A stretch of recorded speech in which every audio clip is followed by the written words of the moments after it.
Good morning, everybody. Let's see.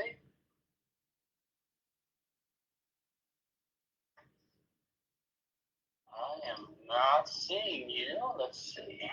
6, 8 seconds, 9 seconds, 10 seconds, 12. I am not seeing you. I am live now in Accelerator's organization. There you go. Now I can see you. You are good to go, Marcia. Okay, great. Thank you, Sean. Have fun. Thank you you. so much. Hi, everybody. Good morning. My name is Marcia O'Conner, and I am the CEO and founder of the O'Conner Group. We're based out in King of Prussia, Pennsylvania. I'm happy to answer a lot of questions today, so bear with me. It's my first time going live with all of you, so we've got a lot of questions to go over, so bear with me here, guys. Number one, question was asked by a Peter Rosato. Um, should I hire an outside consultant as a W-2 or a 1099, and what should I take into consideration? Now, he is actually asking this from California. And for those of you who don't know, California is almost like its own country when it comes to human resources. So, to be honest with you, I don't know exactly the California law they have with that, and we can definitely find that out for you. But if I were you, what I would do basically is try to figure out in regards to a 1099 gets sticky. And this person is actually in your office and all and working for you. You can do that, but keep in mind 1099 gets tricky in regards to basically who's paying the taxes. Now, they're typically supposed to pay the taxes, and you have to make sure they are. But if they're actually working for you and doing a project for you, if they don't pay taxes, you're going to be liable for that. So you be very cautious about that. Now, a W 2 is different too, because not only do you have to pay unemployment, you're going to have employer taxes. And if they fit their benefits and all too, you can't just say you won't be included. It's an employee, you have to be consistent with everybody. So it's really putting your pros and cons down as to what you want. Now, going back to 1099, you also want to make sure that they have insurance, and insurance is a cost to them as well. So these are things and factors you want to put into play. You also have a liability in there too. So, say for example, they get hurt there as well. Who's paying for workman's compensation? So you really want to make sure that you have pros and cons in there and see whether or not if anybody else out there are doing outsourcing tutors, outsourcing nannies. There's a lot of that going on right now, especially what's happening because everybody's going virtual in the fall. So I hope I help you answer that question. If not, just let me know. Second question we have here is from, and I apologize ahead of time if I mess up the last name here, but Gaber Raziz. So I want to say thanks for bringing it to our attention. Should my company pay to get someone trained to fill a role with our company, or should they develop the skills first and then we hire them? Now, typically, this is how I would answer this.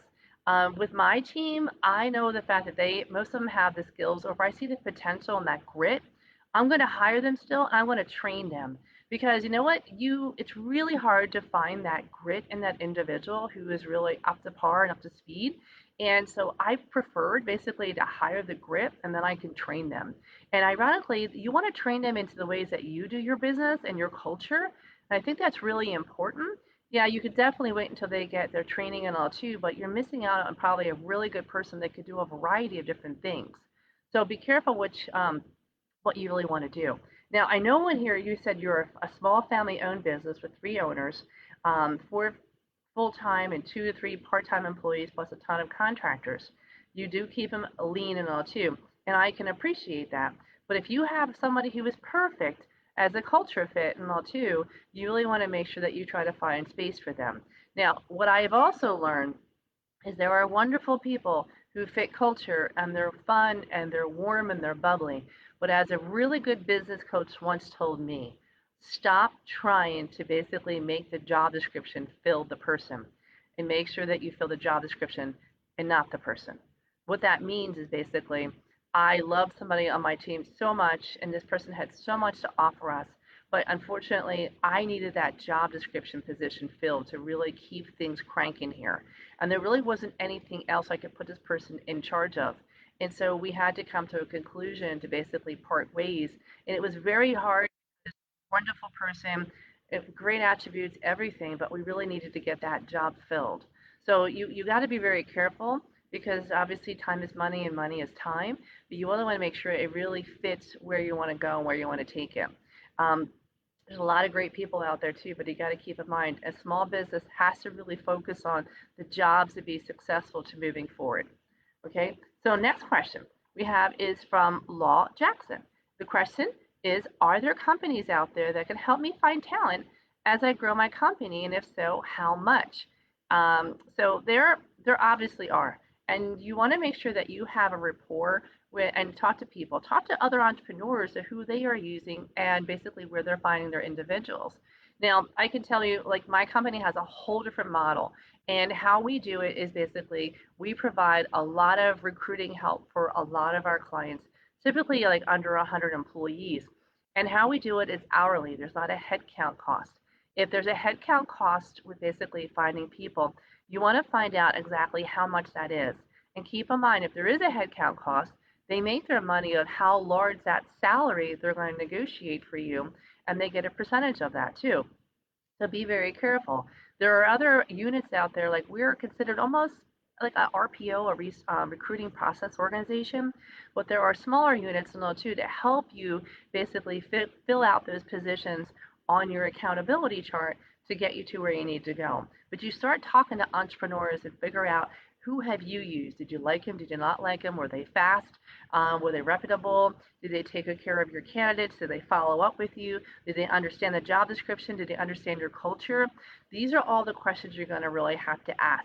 So yes, to answer your question, there are a lot of resources out there. It's really going to take a little bit of time to figure out which one's going to really work well with you. And there are two different models, like I said. There is contingent out there. For the higher level, there are retained.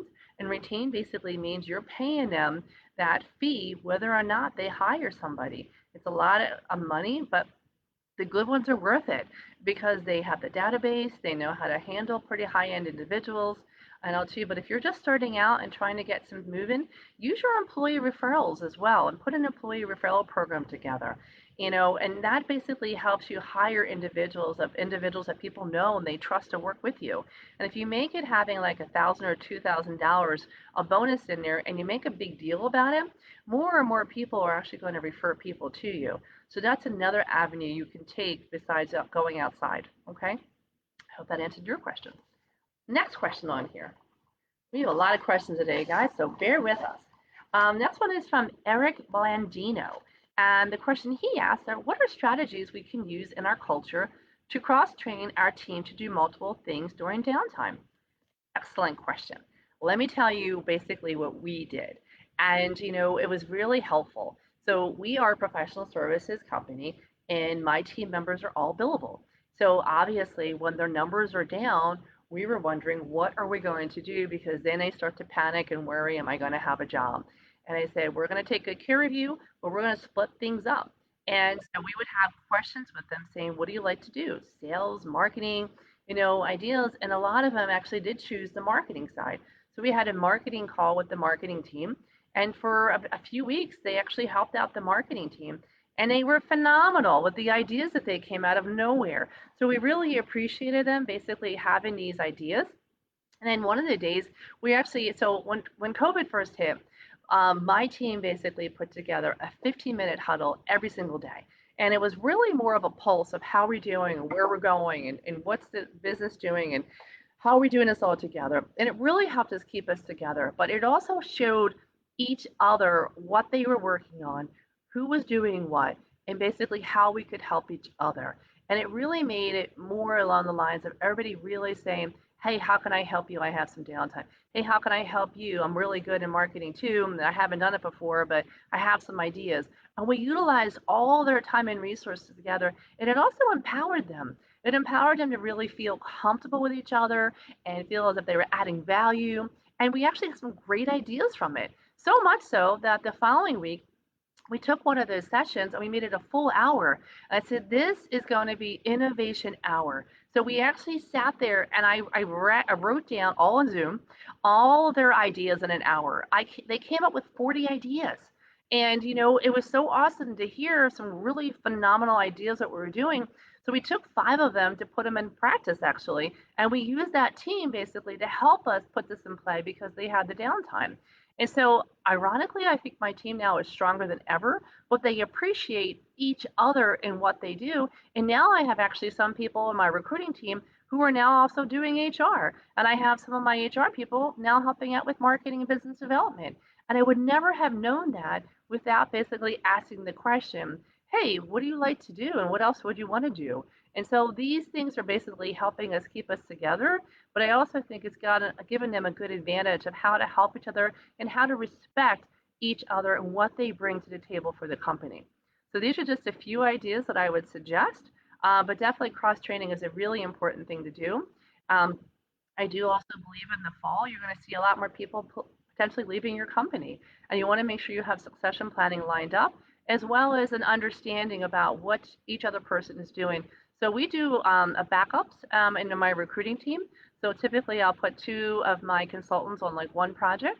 And the idea behind that is that if someone does leave, that the client isn't left blinded and that we actually have somebody else already knows the culture and what they're doing. So these are just some ideas and tips for you. So I hope that answers that question too. Um, Next question is from Lindsay Grifka. What are current strategies I can use to promote my brand and me as an authority expert to grow my business? Well, and I understand the business that you're in and all too. So here's something that I would highly recommend. There is so much free social media ideas out there right now, and it takes a little bit of time and effort. And I know when you're the owner, you can't do it all, and I highly suggest you don't do it all. You'll never move ahead. But you might want to talk about hiring even a college intern right now. A lot of them are remote this fall. A lot of them are looking for other things to do. A lot of them don't want to go to an office. So what greater opportunity right now is that basically asking colleges in your area if you could post a position for like a social media manager to help you get the word out there and to put together a marketing plan. Because they're actually, if that's their major, why not take advantage right now of using these resources to help you? Um, One of the ways we've been doing that and getting the word out there is actually we have a database. We spend money on HubSpot, and I actually have an amazing marketing director who did a phenomenal job, especially during COVID, of just getting out there per week all the messages and all the things that we were doing to help all of our clients and our friends of the firm. And to be honest with you, one of our goals was actually increasing our LinkedIn followers. And so we actually put like a contest out there of saying, hey, my team is looking to promote us on follow. Can you follow us? And so from the beginning of March until now, we've actually increased over 4,000 followers. And it's because we just asked for it out there. And so it doesn't have to be that complicated and that hard, but also be a subject matter expert out there. So one of the things we started to do was ask open office hours. So every Thursday during COVID, the past 5 months basically, every week my HR team, I'd had 2 senior consultants basically offer free HR advice to our clients and friends of the firm for a full hour. And we would typically get 30 to 40 people on those calls, but it was very helpful basically for them to see that we were helping them out there. We weren't charging them. We were getting our information out there. And to be honest with you, a lot of people became friends of the firm and mini marketers for us and had basically refer us a lot of people and a lot of work out there. And we were just really trying to help, but it really helped us greatly in regards to followers and our marketing out there. And people constantly say to us, oh my God, this is great. Another thing that we did is we put together, when everything first started, we actually had the idea of a thing called Survival Guide. And it was the top 10 survival tips per week that we wanted to help other people just to figure out how to get things done and what does this paperwork mean and what does FFCRA mean and what does this mean. And ironically enough, it exploded in population. So we started with 6,000 people in our database for HubSpot, and now we have over 9,000 members, and it all is because of this newsletter that we did weekly. And it was really just sharing other information out there, but putting it in a way where it was very motivational and caring and thoughtful. And now we actually call it the Thrive Guide. And the Thrive Guide has given us a lot of visibility too. But again, the main purpose behind it was just to help others. And it basically has helped us considerably in regards to social media. our followers, our HubSpot followers, and all too. And now we're getting calls around the country for our services, which is, I guess, the name of the game. But the idea behind it wasn't for that; it was really helping. So there's a lot of ways with social media you can get out there, but you got to be consistent and you have to show compassion, and basically you have to follow up. So make sure it's not just on the CEO, because it's a lot of work for the CEO to do. So try to find somebody who can help you out with that. And it's really good experience too for a college kid, by the way, because they actually are much more technically savvy than we are. And I think it's also the way to get your name out there in a positive side. So I hope that helps answer your question too. These are some of the tips that we did. And we have another question here, and this is from James Giglio. Question is, if my company requires employees to travel during COVID times, should we require waivers? What other things would you take in consideration? Um, so here's what we do. So I wouldn't say people are all over the map with this one. And so sometimes they require waivers, sometimes they don't. But what we do, so we have an HRIS system called Paylocity, and there's a lot of HRIS. HRIS is Human Resource Information Systems. It's where all of our people information basically goes to. And so what we do when we have Paylocity, even people coming into the office where I'm at right now, is we have to fill out a survey to basically let other people know we don't have a temperature, we haven't been around somebody else that has COVID, we haven't been out of state, this is how we're feeling today, blah, blah, blah. And that goes into our personal folder. And that really protects the company just to make sure that, that we did our due diligence and we followed our COVID blueprint. It's very, very important. Now, when you're traveling and all too, you want to make sure that, they too are filling out that form and saying, hey, this is where I'm at today, this is how I'm feeling and all too. Whenever they're doing work for you, you want to make sure that survey is completed before they start their day. And I think it's difficult, obviously, to do your own thermal. I know a lot of companies, clients of mine, are actually doing a thermal, gun to their heads and all too. And either you can drive and park today, or you're going to turn around and go home if you have a certain temperature. That's hard to do when you have people that you really don't know where they're at that day. So you want to make sure they fill out and complete that survey, and make sure they do it every morning before they leave. This way, it also will protect you. It'll protect them too, because if they're not feeling well and they feel like they have to get things done, that they will second guess or second think as to whether or not they should be working that day. Okay.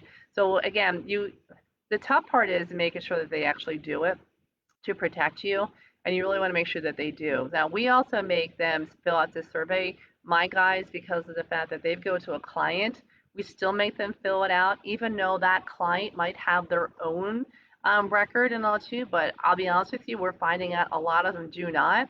And when you don't do that, you're putting your own company at risk and all too, because we haven't people are starting to get back to work, and it's slowly happening and all too, but it is happening. You just want to protect yourself.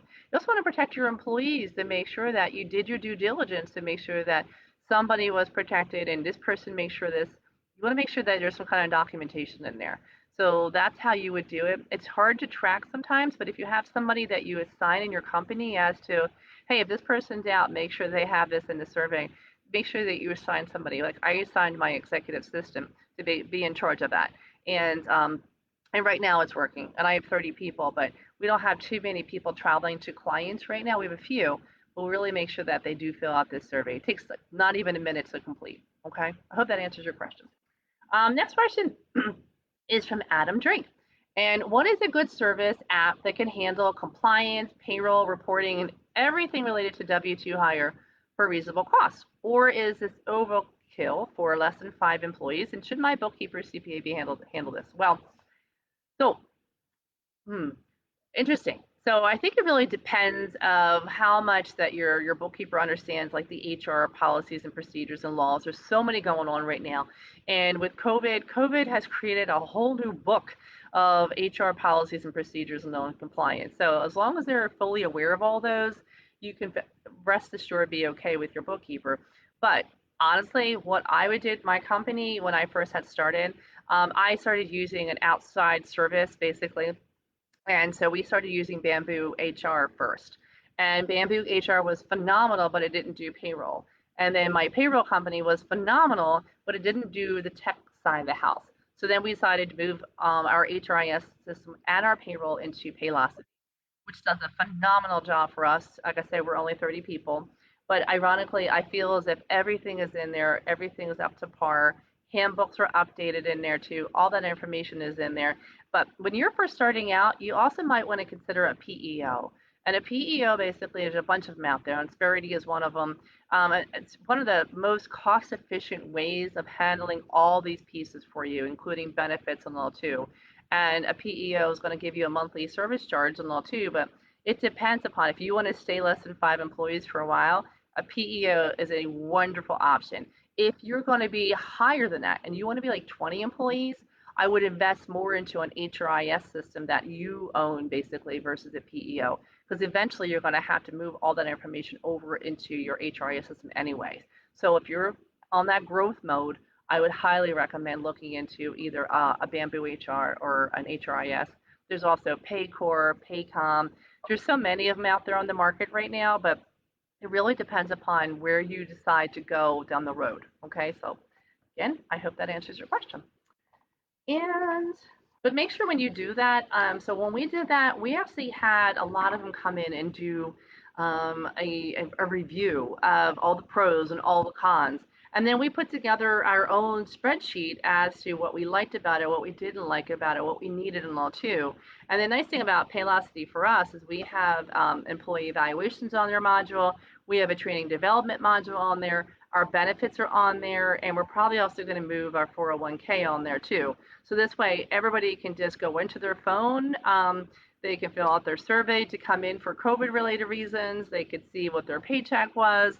They could see how much PTO they have. They can see their benefits all in one spot. And since we want to become more national, we really wanted to make sure we had a tool to make sure that they could actually have access to all their information just at the tip of their phone. Okay. So, and I have another question here in all too. From actually Sean. So thank you, Sean. So Marcia, at what point should a startup entrepreneur develop a relationship with an outsourced HR firm? Honestly, be honest with you, from day one, they're going to give you a lot of insight and a lot of perspective. And I can tell you a lot of times, I just have conversations with a lot of our clients just to talk about where they're going, what they're doing, and how big they want to become. And to make sure, did you think about this? Did you think about these laws, these regulations, and all too? You really want to have somebody by your side that you can just tap into, even though you're not ready to use them.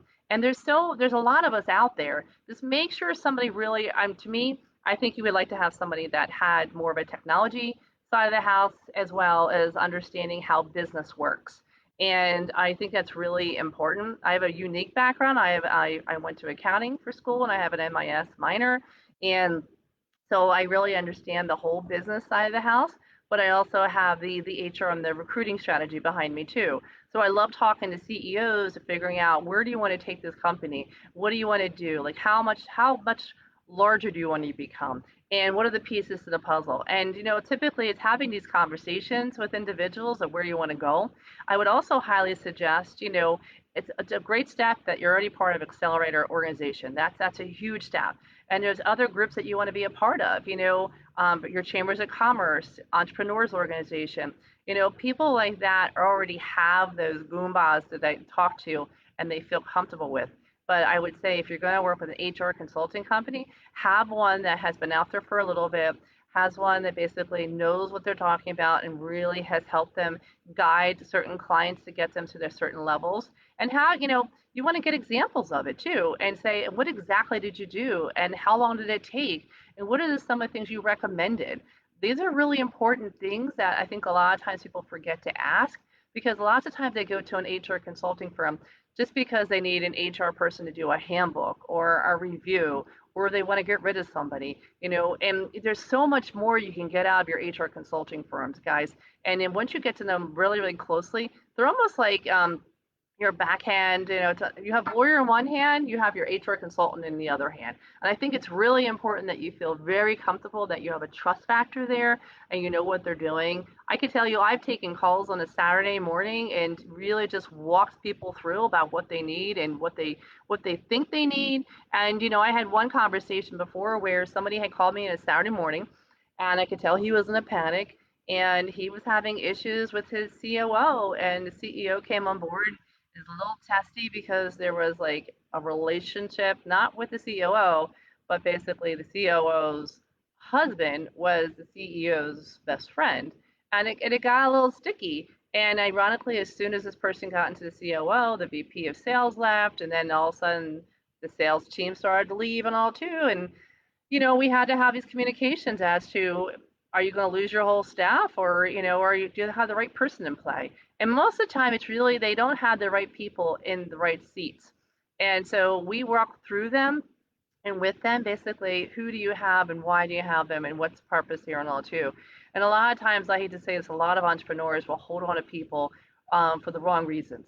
And unfortunately, you have to keep in mind this is not personal, this is business. And if you're going to really move to that next level, you got to have the right people in the right seats. So I'm a big believer on that. So to answer your question, Sean, I think you should start from day one and have them in your back pocket so that they can help you grow that company to where you want to go, because most people are not experts in that area. So I hope that helps out a lot with that and to see what happens. But hope that answered your question, Sean. And that's all the questions that we have today. So I appreciate the time today. Feel free to reach out to me on Facebook, or, I'm always ready to answer a question here and there. And you guys have a great day. Stay safe out there. And don't forget, everybody should have a COVID handbook and a blueprint out there.